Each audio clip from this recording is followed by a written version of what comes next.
Buyers are faced with a very interesting opportunity here in the market, with inventory rising, with builders trying to build, and as the tariffs come into play, there is a lot of opportunity in the new build communities, but not just from the builder. A resale home that has been lived in, that has gone through the warranty, may just be a better investment, even if that super sexy 4.99 interest rate grabs your attention. So stay tuned, we're gonna talk about all of that and more. May just be a better investment, even if that super sexy 4.99 interest rate grabs your attention. So stay tuned, we're gonna talk about all of that and more. What's up, guys? I'm Jeremy Kane with eXp Realty and Living in the Denver Suburbs over on YouTube. Thanks so much for popping on tonight. Please let me know you're here. If at any point, or maybe you have an opinion now, if you would rather have a resale home in a new build community, comment resale. If you'd rather have a newly built home that's no one's ever lived in, comment new build. We're gonna dive into all of that and talk about everything that goes into this. I currently have a listing in a new build community that is a resale. So we're gonna talk about that. And while you're here, like, comment, subscribe, share the love, and let's get rolling. So builders are still building, but it has slowed. There are a ton of opportunities where they're flashing really pretty interest rates in front of you, especially when we're in the 6s and 7s and a builder can get you into the 4s. We are seeing a lot of creativity go on, but I want to really dive into this and see what actually is, the true cost of buying a new built home versus a resale, gently lived in home. Current home that I have listed, they've lived in it for a year. They did absolutely amazing landscaping, a lot of the things in the backyard, but we're gonna dive into this and talk about what really is the better deal for buyers as we see it. So first and foremost, builder incentives are through the roof. The builder in this community that I'm listing a home in is offering credits up to 6% of the purchase price. The truth is that is really cool and it gets you a really nice interest rate. Be careful, right? If they're using temporary buy downs, or you're hearing the words 3-2-1 or 2-1 or 1-0, those are temporary, right? And a lot of lenders still are not explaining this and what that means. Essentially, a temporary buy down lowers the interest rate for 3 years, then 2 years, then 1 year, and it ticks up 1% every single year. Well, that is a huge concession up front, so that's why some of the 6% and things come in, and it's held in an escrow account. The good part is if you do refinance, if that interest rate, balances out or does something different, at that point, you as the buyer with that loan takes that principal or the escrow account that was left over to pay that buy down artificially, and you can put that towards your principal on a refinance. However, we've been dealing with this for a minute, and lenders have been saying that interest rates are going to come down and so on for a while. Well, the economy's not necessarily cooperating, and there are people now that were in 2-1 and 3-2-1 buy downs that are looking at that interest rate that they never wanted to have. They're calling the lender up, and the lender's saying, well, that's better than the interest rate I could give you on a 30-year fixed. So make sure, first and foremost, if you're getting these big credits from the builders, that it is actually going to a permanent buy down so that you can actually calculate the savings, because ultimately you are financing that credit, right? Where you could technically say, okay, it's close to $40,000 or $30,000 on a $650,000 house, whatever that is. $600,000 house, $30,000 credit. No, $36,000 credit, right? So they're using that somewhere, and they're using it to buy down the interest rate permanently. Well, that makes sense, but you're still paying $36,000 more than their net, right? So you could walk in there and be like, hey, if I had cash, take 36 grand off the price, and you're the same deal. The secret is the builder owns the lenders, and they're getting paid on the interest on that on the back end. So that's why this is all happening, but just make sure you're really aware of this. And when you look at it full circle, does it really make sense when these numbers get bigger and bigger and bigger with the 6% max on most loans?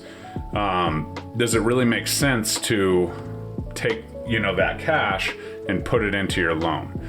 And so that's something I really want people to focus on. If you are getting drawn in by those builder incentives and that low interest rate, if you're watching this now and that sounds really cool, if a 4% interest rate sounds cool, comment new build below.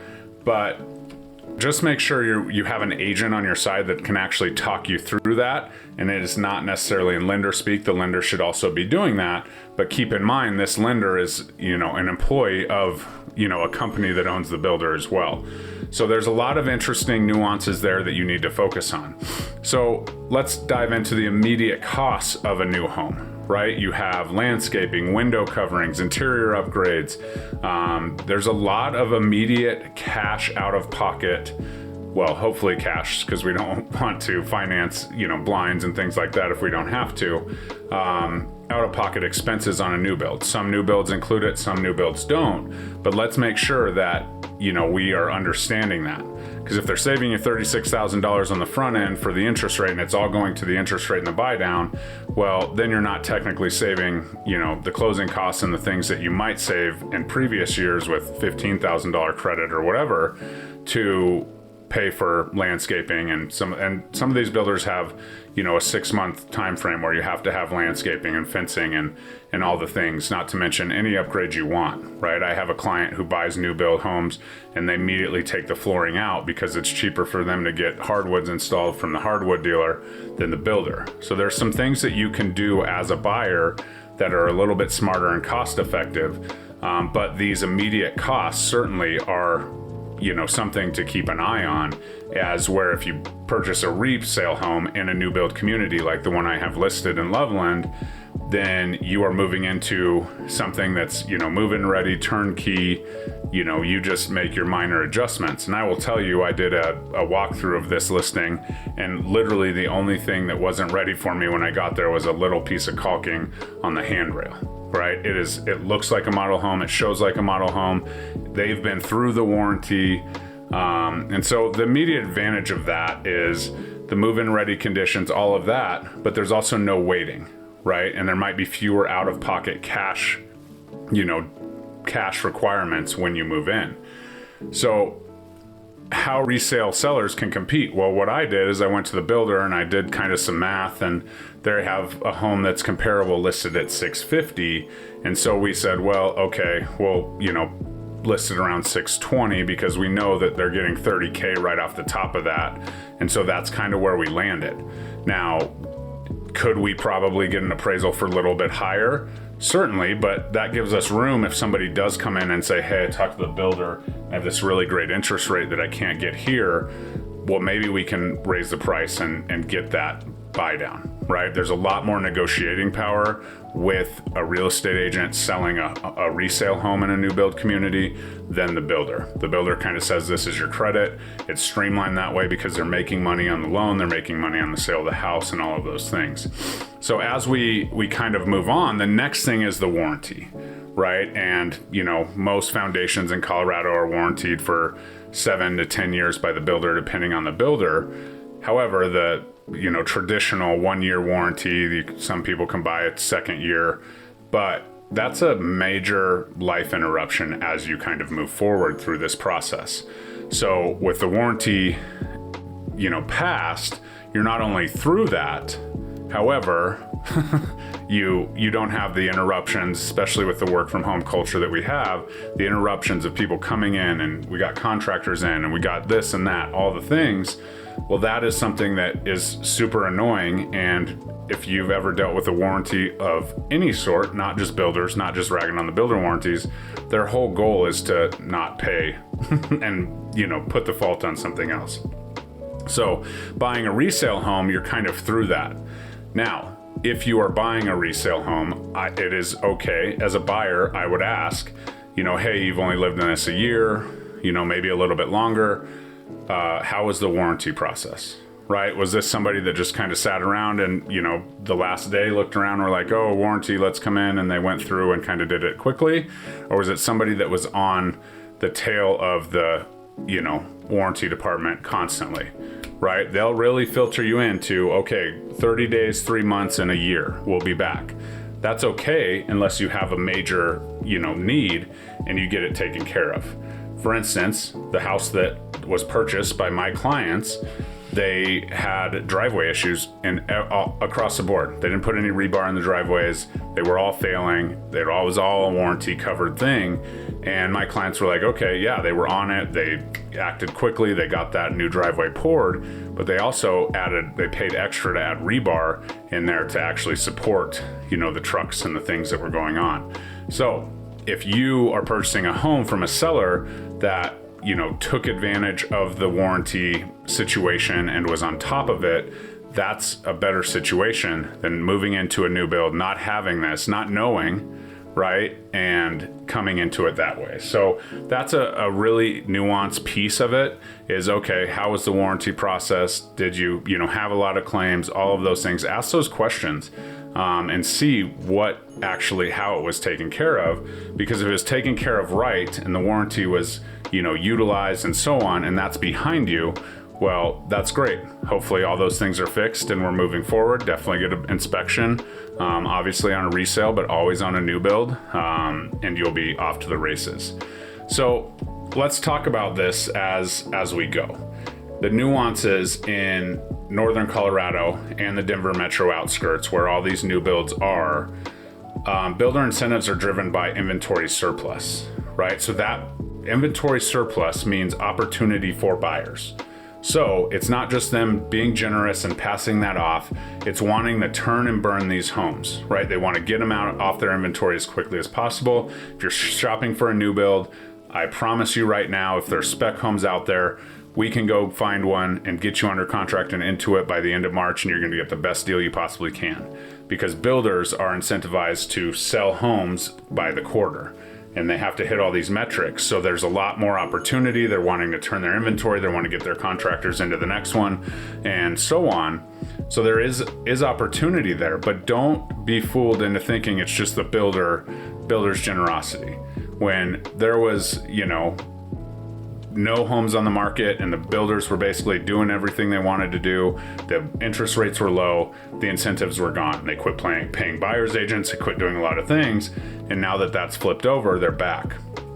So just take a look, and when you really look at them side by side, I can almost promise you dollar for dollar, they're almost even, right? So what is the warranty nuance process to you? Is that going to be a bother to your work-life balance? You don't know what that concrete's doing in Colorado. You don't know, how quickly that home was built, especially if you're purchasing a spec home, right? After it's been sitting there for a year, 2 years, it's kind of starting to show its colors. There's some things that have happened, a little movement, whatever, and you can see it.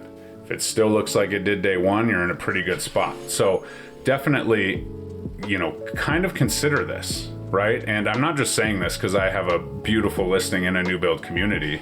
Let's look at them side by side and see what the costs actually are. Don't get focused on the interest rate, because that's where they're driving you, interest rate.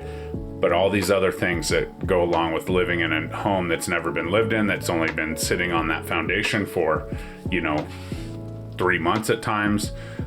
So make sure that you're focused on all of these things, because moving into a new house sounds great and a lot of things, but a lot of times there's a lot of headaches that are involved with the warranty, the movement and all of that. So as we kind of finish out, buyers, let's just uncover the true cost of the hidden gems. Any build project, right, is going to be out there, and within a year or two, life changes, things happen, and some of the homes that were purchased on the front end of the build will start coming for sale. If they're priced right, if they're priced aggressively, which typically that means a major life move, my clients are moving to Texas, then we have to look at all of the options and dial that in. And so uncover the costs, look at what it's actually going to cost, and look at the lifestyle that you want to lead. Because if you're going into a new build for 4.99 and it's not the perfect situation or the perfect floor plan, then you're going to be frustrated. You're going to be one of these sellers trying to sell a home in a new build community with the big pretty signs of 4.99% interest rates offered, albeit maybe for 1 year. And it's going to be a thing. So as a buyer, eliminate a lot of the headaches and focus on those things. And sometimes it will be the new build that makes sense. But sometimes it won't. And sellers, I would caution you to reach out, have your agent do the research, see what's being offered, especially if it's in the neighborhood and they're going to have to drive by the pretty signs that point them the other way. And let's talk about exactly what this looks like, how we can market the property, how we can highlight all of the stuff and, you know, upgrades that you put into the home that aren't even offered at the other builder that's building it. And let's position your property in the best light possible to get it moved. And so I hope this kind of helps bring some clarity to the situation. Buyers, you have options. Don't get skewed by the fancy billboards and all the things before you really dial into everything that's going on in the process. Buying a new home is great. Buying a almost model home that's a year old is also great. So I hope this helps. If you're interested in talking more about this and this something I said inspired you to be like, okay, let's look at some new builds. That 4.99 sounds pretty good. Let's talk. Let's dial this in. I'm here to help. Book a call with me below. DM me. Shoot me a text. You know where to find me. We'll see you guys next time. Bye-bye.